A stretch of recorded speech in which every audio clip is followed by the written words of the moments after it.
Assalamualaikum warahmatullahi wabarakatuh. Di hari ini saya akan menjelaskan tentang API.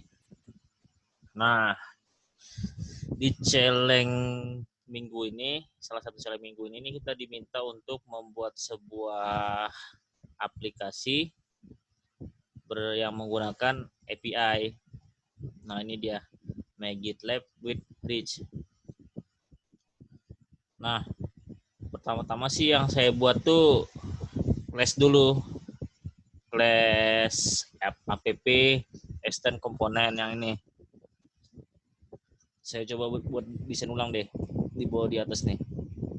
Yang ini biar saya backup buat jadi referensi kalau misalnya saya salah nanti dalam penulisan atau coding. Nah, ini dia. Backup. Oke.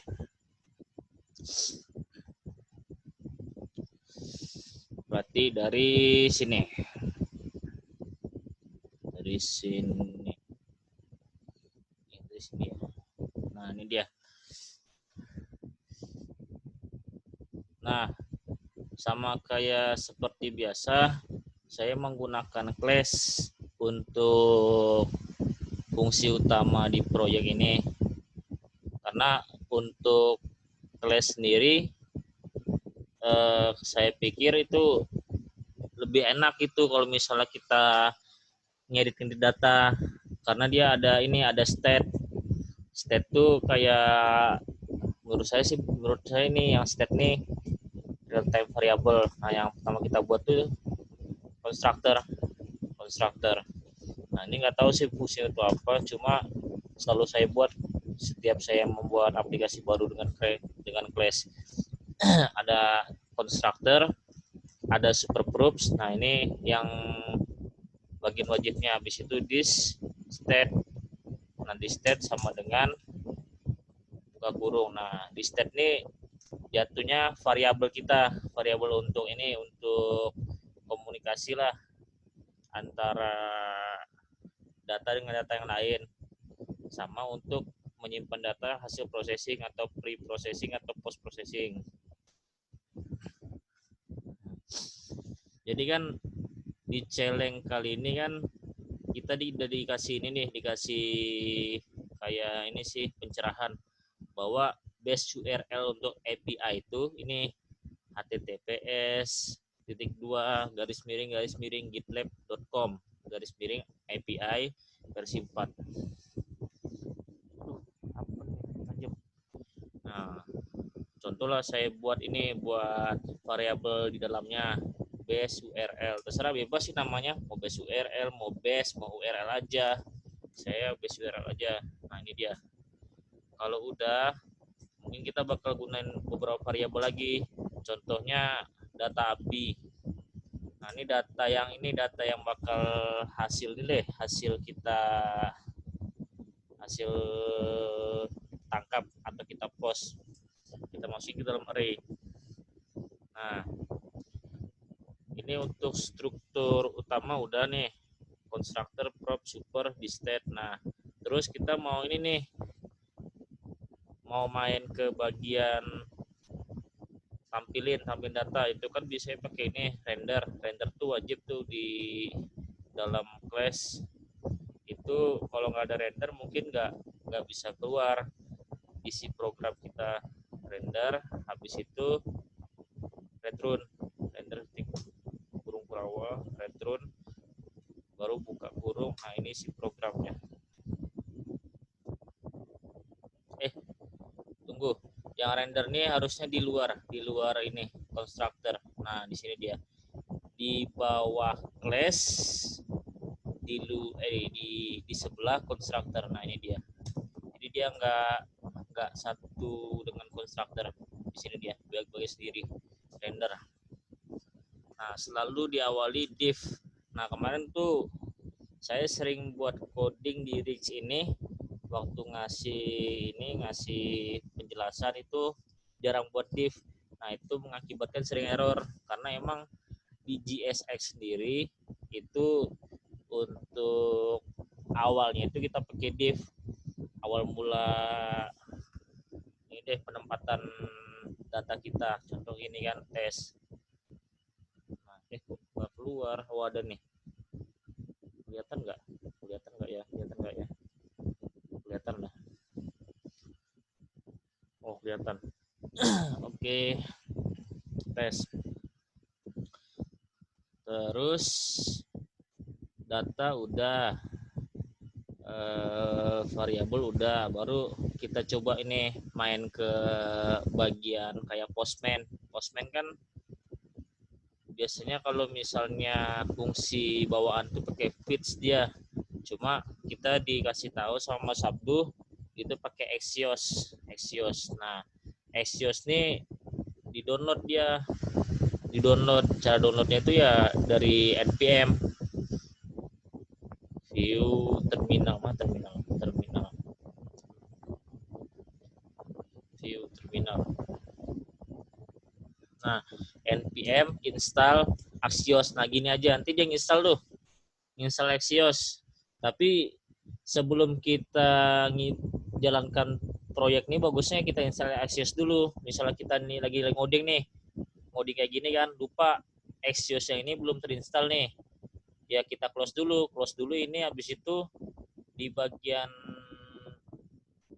server yang run tuh kita terminate dulu, matiin dulu, baru install Axios. Nanti jalankan lagi Axiosnya. Kalau udah baru tambahkan ini import Axios from buka kurung buka kutip Axios kecil. Ini Axios import Axios A-nya besar ya. Nah, terus kalau untuk manggil Axios sendiri itu Axios A-nya besar. Habis itu kita mau pakai metode apa? Yang kata Mas Abdu kan yang sering dipakai itu kan get, post, delete. Cuma di dalam challenge ini kita cuma menggunakan dua metode. Yang pertama itu get. Get itu untuk ngambil start project. Untuk mengambil start project. Habis itu post. Nah, itu untuk membuat proyek di kita. Nah, get dan post. Axios get. Nah, ada yang terlupa nih, kita harus buat fungsi. Misalnya fungsinya itu get API, fungsi aja biasa. Terus fungsi kosong, panah buka kurung kurawal, masukin Axios nih ke dalam. Axios get. Baru ini buka kurung. Sebenarnya kan untuk get sendiri kan langsung pakai URL ya, URL gini, https gitlab.com epi v4. Nah, ini base URL-nya. Nah, karena kita udah masukin base URL di dalam variabel state di sini, kita panggil aja. Tapi yang petik ini ganti dengan nih apa namanya? Simbol konsol. Nih, simbol konsol kayak gini. Dia ada di bawah escape, di atas tab kalau nggak salah. Itu mungkin beda-beda tuh setiap keyboard. Nah, simbol konsol, habis itu buka kurung, depannya kasih $, baru panggil variabelnya this state base URL. Nah, jadi bakal ngambil nih, manggil ini https GitLab. Jadi kita nggak usah nulis lagi. Nah, baru kalau udah tambahkan, kalau misalnya kita mau ngambil start project, nah coba kita baca dokumennya dulu, dokumentary dari Celeng. Nih, list project started by user.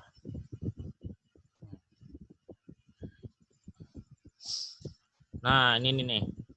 Tinggal tambahkan ini aja nih. Nah, copy aja. Copy ke sini. Nah, user, nah user ID. Nanti kita rencana mau buat variabel nih. Untuk sementara kita ambil ini aja deh. Punyanya Mas Abduh. Apa ya Mas Abduh ya? Mas Abduh. Aduh, lupa. Mas Abduh. Mana Mas Abduh? Indonesian mengodin bukan baru. Terus nah ini nih MABDH. Ini nama user nih. MABDH. Ini untuk sementara aja. Kita ngambil contohnya punya Mas Abduh. Jadi setiap kita ngambil API ini, yang bakal diproses tuh punyanya Mas Abduh ini. Nanti kita coba buat ini, buat dinamis dia sesuai input. Jadi setiap kita input user, dia bakal ngambil ini, list project. Terus habis itu buat kondisi lagi, kondisi then. Nah, kondisi then. Nah, kalau nggak mau bingung kan, then ini di bawah letaknya, di bawah ini. Jadi yang ini Axios, bawah ini then, terus habis itu ada catch, titik catch. Nah, ada then, ada catch. Nah, kalau then ini kondisinya ketika dia terpenuhi, berarti data yang ini bisa diakses gitu. Jadi nanti kalau misal bisa diakses, dia bakal ngereturn tuh hasil dari prosesnya. Kalau misalnya dia catch, berarti data ini error. Biasanya error yang muncul tuh mungkin gitnya diproteksi, atau misalnya 400 error tuh biasanya ini nih, Forbidden 404 Forbidden 400 itu ada yang salah di sini kita, entah itu usernya, entah itu sebenarnya sih user aja sih biasanya salah kalau misalnya start project. Nah, langsung aja deh. Then habis itu buka kurung, baru masukin nih variabel, misalnya variabelnya itu hasil atau respon, boleh hasil aja deh. Hasil, kasih anak panah, buka kurung kurawal kayak gini, baru masukin di sini kondisinya. Nah, misalnya ini nih hasilnya ada, kita cuma masukin konsol kan, konsol hasil. Nah, berarti kalau misal bukan gini, dia nulis konsol log hasil. Nah, gini dia konsol log hasil. Nah, baru catch sama kayak tadi, buka kurung, habis itu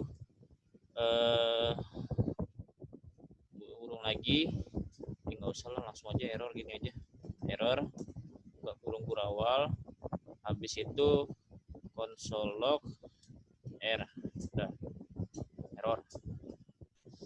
Coba jalankan di sini. Tunggu, ini kan belum bisa diambil nih, belum jalan ya, karena dia nggak ada triggernya. Jadi kalau untuk nge-trigger langsung itu pakai komponen git mount. Nah, nanti dibuat di bawah sini aja deh, komponen. Nah, ini ada langsung nih, mantap kali, komponen git mount. Habis itu buat kayak fungsi, buka kurung, baru deh this, nama fungsinya apa nih ya, get API, get API, kasih fungsi. Udah. Coba konsol. Nah, ini nih, kebaca datanya nih. Ini data yang dari Mas Abdul nih. Nih kan, ini ID-nya, ini deskripsinya, ini namanya juga. Kalau dibaca, dibuka lagi, nah banyak data itu.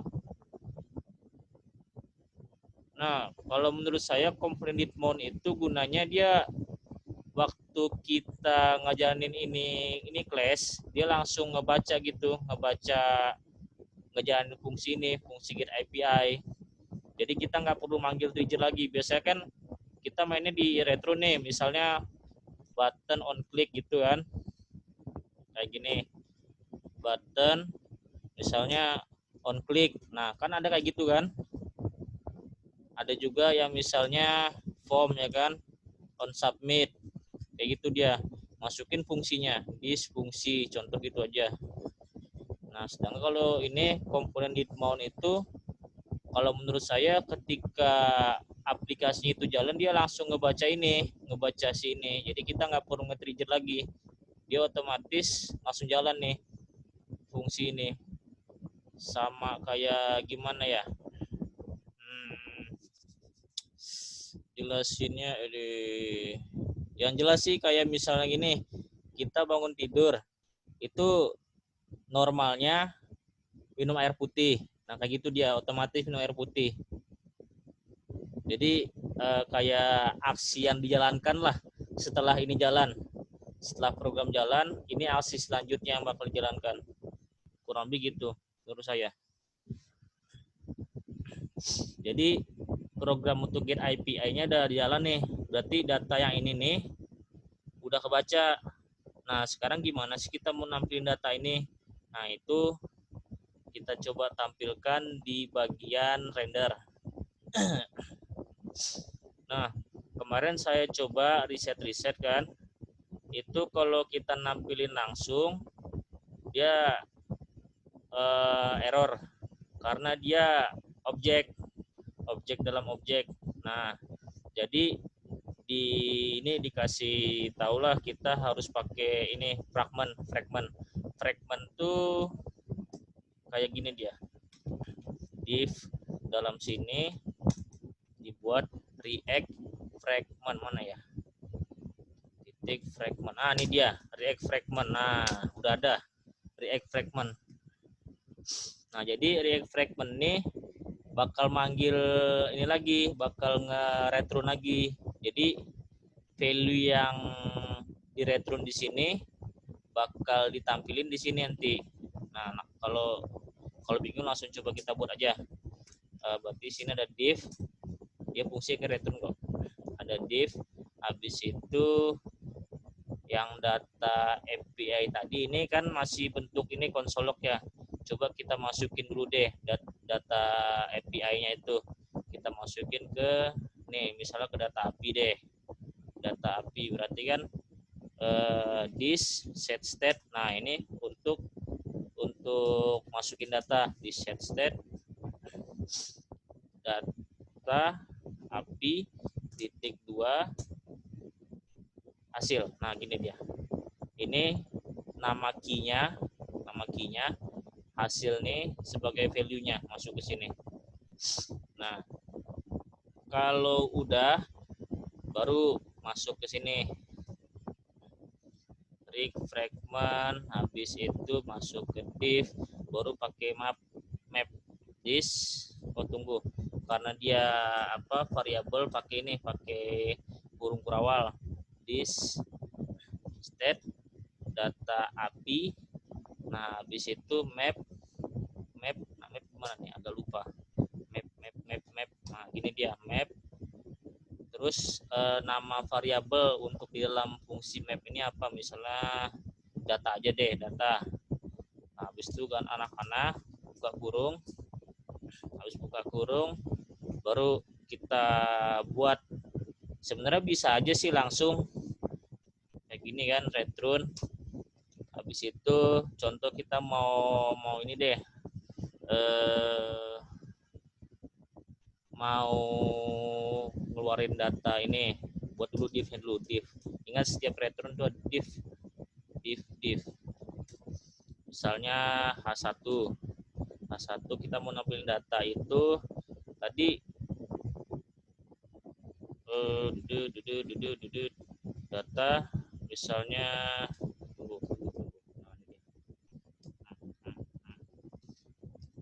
data titik ID. Oh nggak jalan dia. Ada yang error. Ada yang error. Apa nih error nih? This state fragment masuk ke data return. Data bagian ke ID. Coba konsolok lagi deh, masuk nggak sih yang di ini, konsolok this state data API.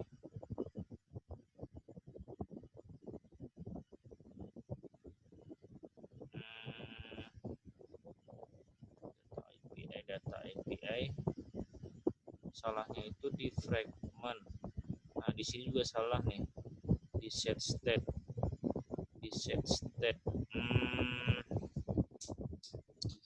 mana yang salah ya.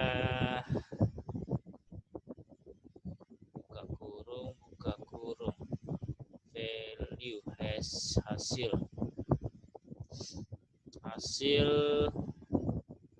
Oh tunggu, nah gini dia, kenapa kita pakai data, coba nanti saya coba jelaskan dulu. Console log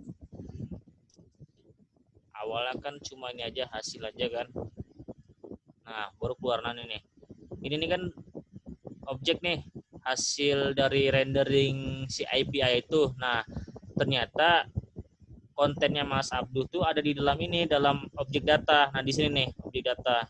Nah jadi karena tadi saya itu masukin bulat-bulat semua ini, si objek ini kan ada data, ada header, ada config, ada request. Nah makanya dia tadi error, karena yang kita butuhkan sebenarnya konten isi dalam ini, bukan masalah headernya, bukan config juga. Nah yang kita butuhkan ininya. Jadi kita manggil objek tuh kayak gitu dia. Ini variabelnya, variabel si hasil nih, itu bakal ngoutputkan si ini, si output JSON-nya. Nanti dalam JSON itu ada banyak key. Nah ya, sedangkan untuk data yang mau diambil tuh ada di dalam key data. Nah ini dia, makanya titik data. Misalnya key yang mau kita ambil ini status nih. Nah, titik status. Jadi yang nanti yang masuk ke dalam data API ini angka 200. Hilang dia, anggap aja tadi data dah. Nah, yang masuk tuh nanti angka 200 ini. Nah, udah. Berarti kan udah masuk nih. Udah masuk datanya kan ke dalam API. Nah, ini ID-nya nih. ID dari projectnya Mas Abduh. Terus misalnya biarlah kita buat konsolog gitu kan. Konsolog itu kita tahu kita mau mengeluarkan apa aja dalam data API itu. Nah ini mungkin videonya sebentar lagi mau habis nih. Nanti kita coba lanjut lagi setelah ini. Soalnya kalau Zoom yang gratisan gitu dia cuma 40 menit. Nah ini misalnya kita mau ngekstrak data, kan panjang nih, banyak nih, ada ID, deskripsi. Contoh mau ngambil deskripsi nih, description. Berarti kan data description. Nah contoh aja. Nah ini kan, ini adalah deskripsi. Kenapa yang atas nih kosong? Karena di dalam project Mas Abdul itu ada yang deskripsi kosong. Nah ini nih nomor 1 nih kan deskripsi kosong nih, kosong doang. Nah kalau coba kita mengambil data apa ya, nih name with apa tuh, with name space, panjang kali dong, name with name space. Nah kayak gini. Nah ini dia. Jadi datanya itu udah bisa kita ambil. Nah sekarang kita ini deh, kita kelola lah data yang mau diambil tuh apa-apa aja sih. Nah lihat lagi di celeng nih. Nah pertama itu ada project nama project. Berarti kan name aja tuh, name.